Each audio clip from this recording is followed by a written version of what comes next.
জুমার রাতে আল্লাহর একটি নাম 111 বার পড়লে আল্লাহ আপনার সম্মান বাড়িয়ে দিবেন, আল্লাহ আপনার সম্পদও বাড়িয়ে দিবেন।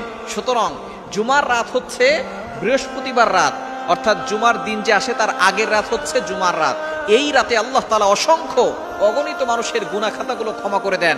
কেননা জুমার রাত, জুমার দিন আল্লাহর কাছে সবচেয়ে বেশি প্রিয়। এই দিনে আল্লাহ পাক রব্বুল আলামিন মানুষের গুনাহ খাতা ক্ষমা করেন এবং মানুষের তাওবা আল্লাহ কবুল করেন, মানুষের আশাগুলো আল্লাহ পাক রব্বুল আলামিন কবুল করে নেন। সুতরাং এই তাহাজ্জুদের সময় আপনি আল্লাহ তাআলার একটা গুণবাচক নাম রয়েছে, আল্লাহ তাআলার যে গুণবাচক নাম রয়েছে এগুলো পরে যদি কোনো ব্যক্তি দোয়া করে, আল্লাহ তাআলা তার দোয়াগুলো অ্যাকসেপ্ট করে নেন, কবুল করে নেন। এটা আল্লাহ তাআলা নিজেই বলেছেন। পবিত্র কুরআনুল কারীম খোলেন, আল্লাহ বলছেন 9 নম্বর পারা 13 নম্বর পৃষ্ঠার 4 নম্বর লাইন, সূরা আরাফের 180 নম্বর আয়াতে রব্বুল আলামিন বলেন, ওয়ালিল্লাহিল আসমাউল হুসনা ফাদউহু বিহা। যারা আল্লাহ পাক রব্বুল আলামিনের গুণবাচক নাম পড়ে দোয়া করে, আল্লাহ পাক রব্বুল আলামিন তাদের দোয়াগুলো কবুল করে নেন। অনেকেই আছে বলেন, হুজুর আমাদের দোয়া কবুল হয় না, অনেকভাবে দোয়া করি দোয়া কবুল হচ্ছে না।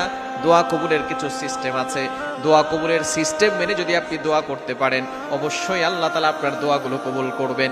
দোয়া কবুলের অন্যতম সিস্টেম হলো আল্লাহ পাক রব্বুল আলামিনের গুণবাচক নাম পড়ে দোয়া করা। তার ভিতরে জুমার রাতে দোয়া করলে দোয়া কবুল হয়। কিছু সময় রয়েছে যেই সময় দোয়া করলে দোয়া কবুল হয়। বিশেষ করে জুমার দিন দোয়া কবুল হয়, এরপরে তাহাজ্জুদের সময় দোয়া কবুল হয়, জুমার দিন আসরের নামাজের পরে দোয়া কবুল হয়। জুমার দিন বিশেষ করে জুমার রাতে তাহাজ্জুদের সময় আল্লাহ তাআলার গুণবাচক একটি নাম 111 বার পড়বেন। নামটি হচ্ছে রফিউ। ইয়া রফিউ, ইয়া রফিউ। এটা যদি আপনি 111 বার পড়েন, আগে পরে দুরূদ শরীফ পড়বেন, 2 রাকাত নামাজ পড়ে নেবেন, এরপরে দুরূদ শরীফ পড়বেন 3 বার, ইয়া রফিউ 111 বার পড়বেন, শেষে আবার 3 বার দুরূদ শরীফ পড়ে এরপরে আপনি আল্লাহর কাছে দোয়া করবেন।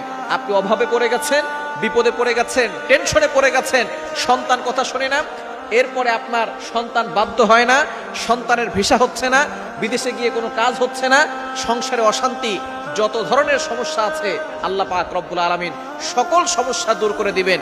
আল্লাহ তাআলার এই গুণবাচক নাম ইয়া রাফিউ যদি আপনি 111 বার পরে আল্লাহর কাছে দোয়া করতে পারেন।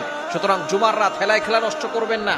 আমরা অনেকে জুমার দিন ছুটি থাকে, এই জন্য জুমার রাতটাকে হেলায় খেলায় নষ্ট করে দেই। সারা রাত ধরে আমরা গান বাজনা, এরপরে হিন্দি মুভি, ইংলিশ মুভি দেখতে দেখতে ফজর পর্যন্ত করি, তারপরে আমরা সারাদিন ধরে ঘুমাই। খবরদার এটা কখনো করবেন না।